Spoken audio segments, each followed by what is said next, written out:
আসসালামু আলাইকুম রহমতুল্লাহ। আজকে যাব আমি ইরি ধানের চারা ফেলতে। ইনশাল্লাহ আজকে আমি আপনাদের দেখাবো কিভাবে কাদামাটিতে চারা ফেললে তীব্র শীতের মাঝে চারা সুস্থ সবল হয়। তো প্রথমেই আমি ধানের যে বীজ বস্তার মধ্যে অঙ্কুর বের হওয়ার জন্য দিয়েছিলাম, সেই বস্তা থেকে ধানগুলো বের করে নিলাম। আলহামদুলিল্লাহ ধানগুলো প্রায় 90% অঙ্কুর বের হয়েছে। বস্তার ভিতরে ধান অঙ্কুর বের করলে একটা ধান আরেকটা ধানের সাথে লেগে যায়, তাই লেগে যাওয়া ধানগুলো সাবধানে ছাড়িয়ে জোর জোরে করে নিতে হবে যেন চারাগুলো সমভাবে ছিটানো যায়। আমরা যেখানে চারা ফেলবো সেই জায়গাটা আমাদের বাড়ি থেকে অনেকটা দূরে, তাই তীব্র শীতের মাঝে আমরা সকালবেলা চারা ফেলানোর জায়গার উদ্দেশ্যে রওনা দিলাম। চারা ফেলানোর জায়গা প্রস্তুত করেছিলাম প্রায় 7 দিন আগে। প্রথমে জঙ্গল আগাছা পরিষ্কার করে তারপরে জমিতে সার দিয়ে 7 দিন রেখে দিয়েছিলাম। গতকাল অর্থাৎ চারা ফেলানোর আগের দিন পানি দিয়ে মই টেনে কাদা করে রেখে গিয়েছিলাম। আর আজকে এসে দেখি বেডের কিছু জায়গায় পানি আছে, আবার কিছু জায়গায় পানি শুকিয়ে গেছে। যেহেতু আমরা চারা ফেলানোর পর পলি দিয়ে ঢেকে দিব, তাই চারা ফেলানোর পর আবার সেচ দেওয়ার প্রয়োজন নেই। বেডের শুকনো জায়গায় হালকা সেচ দিয়ে ভিজিয়ে দিলাম, আর যে সকল জায়গায় অতিরিক্ত পানি ছিল সেগুলো বাইরে সেচে ফেলে দিলাম।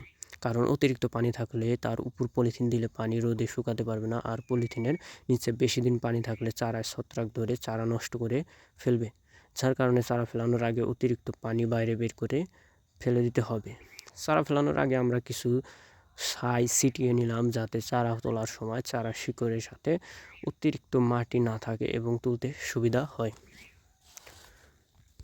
চারার শিকড়ে অতিরিক্ত মাটি থাকলে চারাগুলো তুলতে যেমন অসুবিধা হয়, তেমনি জমিতে লাগাতেও অসুবিধা হয় এবং ধানের ফলনও কম হয় এবং লাগতে দেরি হয়। চারা বীজগুলো খুব সুন্দরভাবে প্রত্যেকটা বেডে যেন সমভাবে ছিটানো যায়, এই জন্য আমরা প্রতিটি বেডের মাঝে কিছু জায়গা ফাঁকা রেখেছি। আর এই ফাঁকা রাখার সুবিধা হলো পরবর্তীতে বিভিন্ন ঔষধ এবং সার দিতে সহজ হয় এবং সুন্দরভাবে দেওয়া যায়। তো আমরা প্রত্যেকটা বেডে বীজগুলো ছিটিয়ে দিলাম। ছিটানোর সময় লক্ষ্য রাখতে হবে যেন বীজ সমভাবে সম্পূর্ণ জায়গা পড়ে। বীজগুলো যদি সমভাবে না পড়ে তাহলে দেখা যাবে এক জায়গায় চারা বেশি হয়েছে, অন্য জায়গায় চারা কম হয়েছে। আর যে জায়গায় চারা ঘন পড়বে সেখানে চারাগুলো দুর্বল হবে এবং চিকন হবে, যার কারণে ফলনগুলো কম হবে। আর যে জায়গায় ফাঁকা থাকবে সেখানে চারা অতিরিক্ত সবল হওয়ার কারণে চারাগুলো ক্ষতিগ্রস্ত হবে এবং চারা কম হবে এবং চারা তুলে তেমন আয় পাওয়া যাবে না। তাই খুব সাবধানে এবং খুব সুন্দরভাবে চারাগুলো ছিটাতে হবে এবং প্রত্যেক জায়গায় আস্তে আস্তে ধীরে ধীরে সমানভাবে চারাগুলো ছিটিয়ে সমভাবে সব জায়গায় ছড়িয়ে দিতে হবে। বীজ ছিটানোর পরে আমরা পলিথিন দিয়ে ঢেকে দিলাম। পলিথিন দেওয়ার কারণ হলো বিভিন্ন পাখি যেন বীজগুলো খেতে না পারে। এছাড়া পলিথিনের সবচেয়ে বড় সুবিধা হলো যত শীত এবং কুয়াশা থাক না কেন পলিথিনের নিচে চারা খুব সুন্দর এবং সুস্থভাবে বেড়ে উঠতে পারে ইনশাআল্লাহ।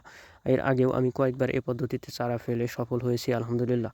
আমার কাছে যেহেতু 2টা বেডের পলিথিন ছিল, তাই 2টা বেডে ঢেকে দিলাম। ফাঁকা 2টি বেড বাজার থেকে পলিথিন নিয়ে এসে তারপর ঢেকে দেবো ইনশাআল্লাহ।